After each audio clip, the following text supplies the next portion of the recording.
story for you. This is John's specialty, so why don't you tell us all about this scandal? Okay, so of course, the big health news this week, the OxyContin scandal that showed up with good old the Sackler family and Purdue Pharma. Now, it was cases going on in Massachusetts where they accused Purdue Pharma of deceiving patients and doctors about the addictive and deadly risks of OxyContin, which OxyContin is very, very addictive. It's 1.5 times stronger than morphine.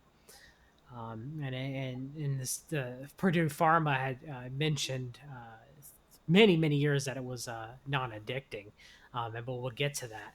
So when we look at the Sackler, when we look at the Sackler family and their contributions to the world. So first we have Arthur Sackler. He was an American psychiatrist. He was an art collector and a quote unquote philanthropist. Um, and of course, the Sackler family they are Jewish.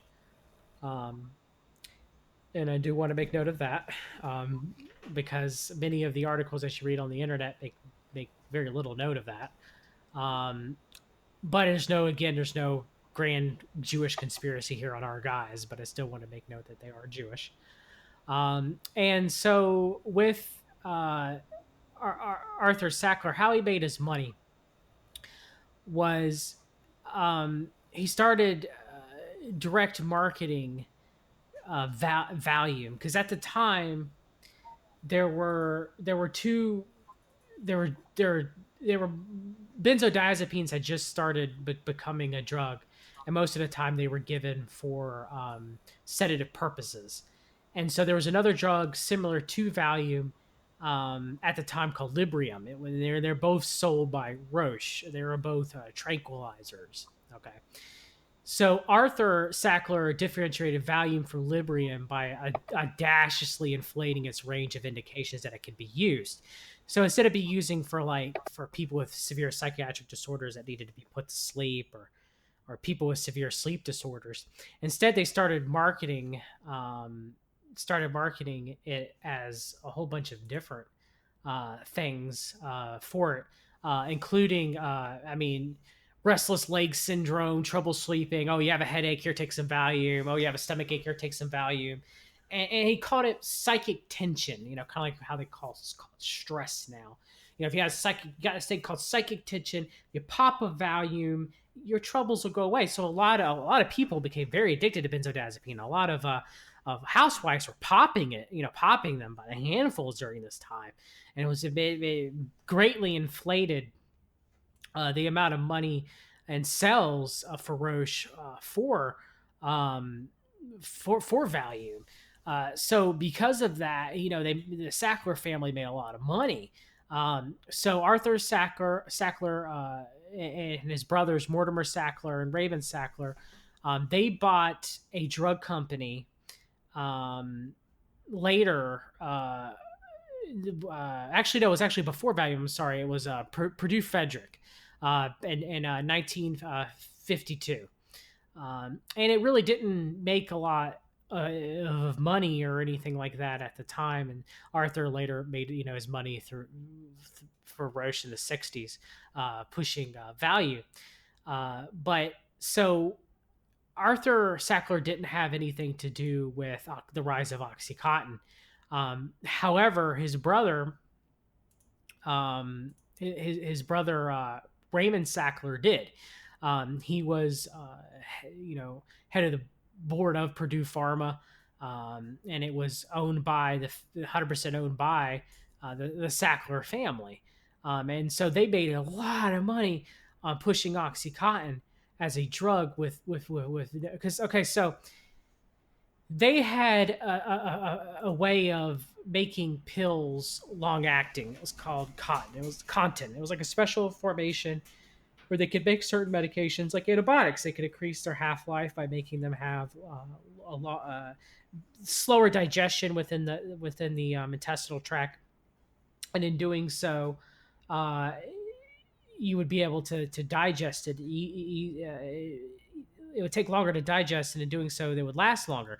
So they figured out that they could start adding them to opioids. So when they did it to make oxycontin, they took oxycodone, they made it an oxycontin, and in doing so, they were originally marketing it to cancer patients. Where if someone is going through hospice, it really doesn't matter to some degree if you're giving them opioids to manage their pain, and that they may get addicted to said opioids. But they went away from that. So instead of marketing to cancer patients, all of a sudden they were like marketing it for pain, for anything, for toothaches. You get your teeth drilled on, here's some oxycontin. You slip a disc in your back, here's some oxycontin. And doctors are giving it out like it's candy because they're taught by Purdue Pharmaceutical, and through their massive marketing department, which greatly increased over the years, that it was almost as safe as poppy Tylenol. It was not as it was almost as weak as the other opioid codeine. That you can't, of course, you can get addicted to codeine, but getting addicted to codeine and getting addicted to morphine. You gotta remember, heroin was developed to get people off of morphine because morphine was so addictive. Of course, heroin was also addictive, but at first they were arguing that it was not.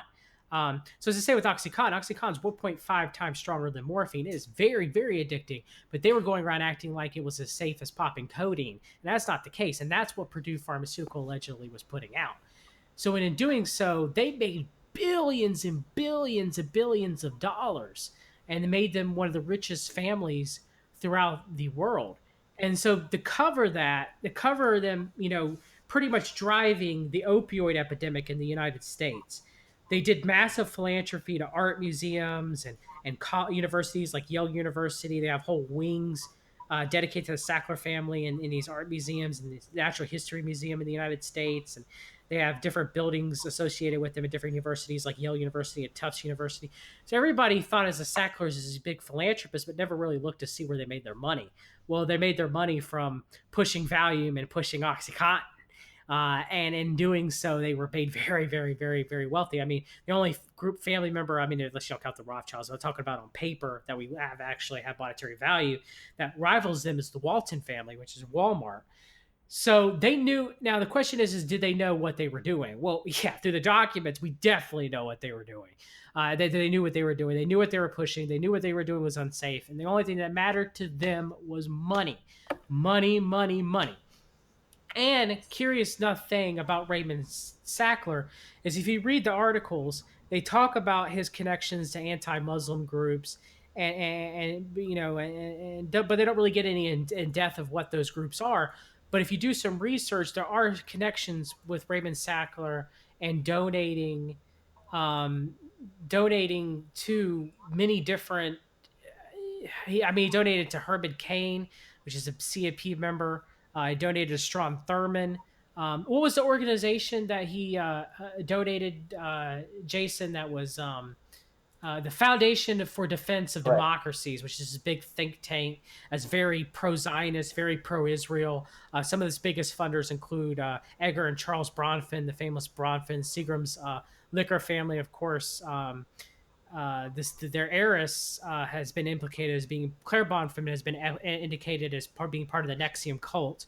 Um, Paul Singer, Sheldon Adelson. So you have these big, huge Zionists, Leonard Abramson, that fund this Foundation for Defense of Democracies, including the Sackler family as well. Raymond Sackler is a big funder of this. And they want us to go to war with Iran and being war with Syria. So definitely not everybody within the Sackler family are extremely right wing or part of the Council for National Policy or in bed with them. What I say, some of them are feminists and social justice warriors and Democrats. But again, I want to iterate through all of this.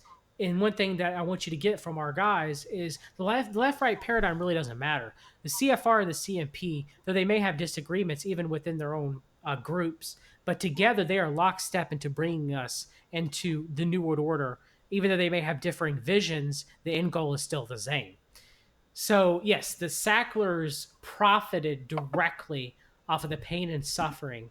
They profit allegedly from the pain and suffering of American citizens since the 1960s with the increased addiction of Valium, which benzodiazepines are very addicting, Can I can I as interject well real quick as here? I just want to Oxycontin. point out that So, information can be found yeah, at go Inside ahead. Philanthropy, or Esquire. They ran articles on it, and it was collected by the Southern Poverty Law Center.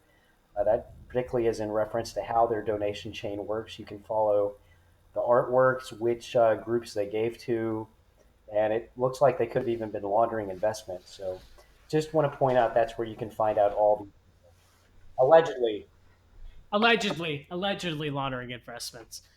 Of course, through art is a good way to funnel your money too. Is it not, Jason? It was crypto before there was crypto. Art sales and stuff like that are yes, but yes, through this Massachusetts case, this that was brought upon the Massachusetts Attorney General Marla Healy. Um, the case, if you read it, and I do recommend that people read the case if they're definitely interested in this. Um, Sackler family was directly involved with pushing OxyContin to the American public and deceiving them, as well as Purdue Pharmaceutical too, deceiving them and taking advantage of them. Um, I mean, the main thing that came out this week about it, uh, it was at the OxyContin's launch party. Um, that Jason, go ahead and talk first. Let me find that. Go ahead and talk first about the your connections between Fast and the Furious in this too as well. And when I go find, I want to get that All exact right. quote Well, I for just the want people. to remind people that one of the biggest scandals that never was resolved was the Fast and Furious scandal, which most people know was when the Obama Department of Justice, under Attorney General Eric Holder, provided several high-capacity weapons to the Sinaloa cartel. As we know, it was used to kill, I believe, 400 people in Mexico, including some United States Border Patrol agents like Terry Bradford. But one of the other issues that came up in that was we believe that they were also given, the cartel was given ground to begin the proliferation of opiates, fentanyl, a number of these products into the United States. You can see this with demographic maps showing the proliferation of opiate related deaths that just skyrocket around 2009. The regions of the country just expand prodigiously. It previously was confined to the Appalachia area and the West Coast. It's now consumed pretty much everywhere except maybe some parts of the Midwest, like Kansas, Nebraska. But even there, I mean, people know that there's still a large amount of methamphetamine related deaths. So this is causing the life expectancy of this country to go down. Just want to make this very point. This is by far the number one problem in this country. As many of you might be familiar, the president has claimed this is a very large concern of his. This was a massive topic of discussion. Yeah, this Nothing's was being done about discussed it, during the people. 2016 Wake up. election. Everybody said they were going to be, tough on OxyContin prescriptions because they're getting people hooked on this stuff, and then they're running off and just, what is it, 63, an entire Vietnam War, I think is the quote, Scott Adams. I mean, when you have the Secretary of Health and Human Services, Alex Azar, who of course was at Kirkland and Ellis, being president of the U.S. division of Eli Lilly and Company from 2012 to 2017, and now just decided to be Secretary of Health and Human Services. Nothing is being done. I mean, there's a picture of Ken Starr, Alex Azar, and Brett Kavanaugh together when they worked for Kirkland and Ellis. Wake up, people! The swamp is in control of Well, everything. Chris Trump ain't Christie doing a is the darn thing about the opiate opioid czar. crisis. He just wrote that biography, talking about all the criminals in the administration. How much of that was referencing to his opiate scandal? Did he bring up the Sacklers? Did he bring up Alazar? I don't think he did. We'll have to wait and see. I don't know. I will be reading it though. I don't think he did either, but still. Um, but yeah, I mean, the swamp is filled. I mean, and the quote was that came out this week that everybody saw was the launch of OxyContin tablets will be followed by a blizzard of prescriptions that will bury the competition. The prescription blizzard will be so deep, dense, and white.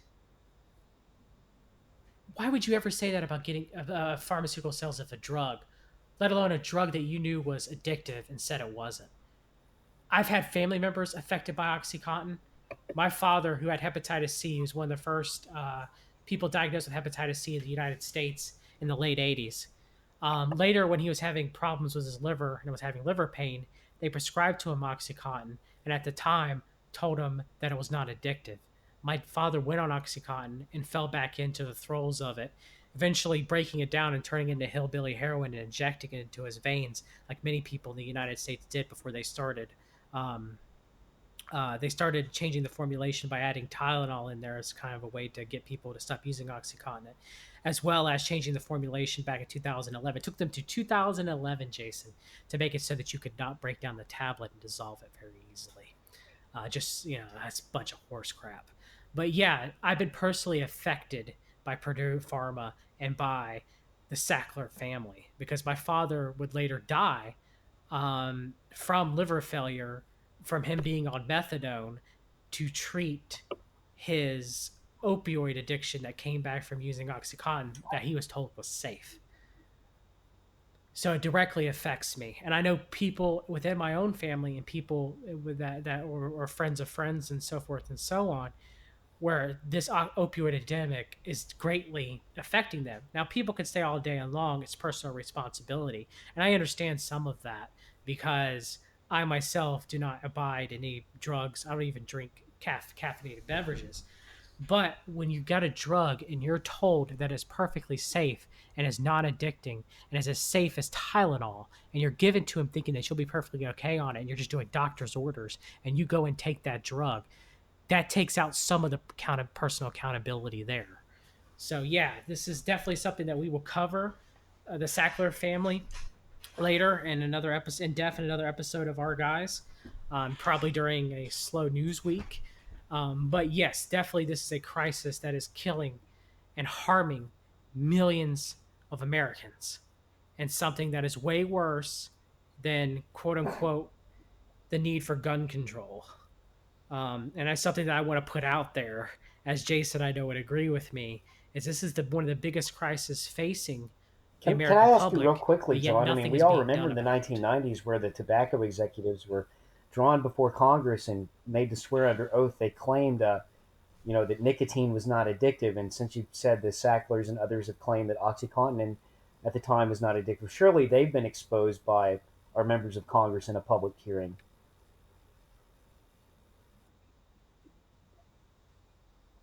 No, no, and I doubt the Sackler family, as billion as rich as they are, they will ever be held accountable for this.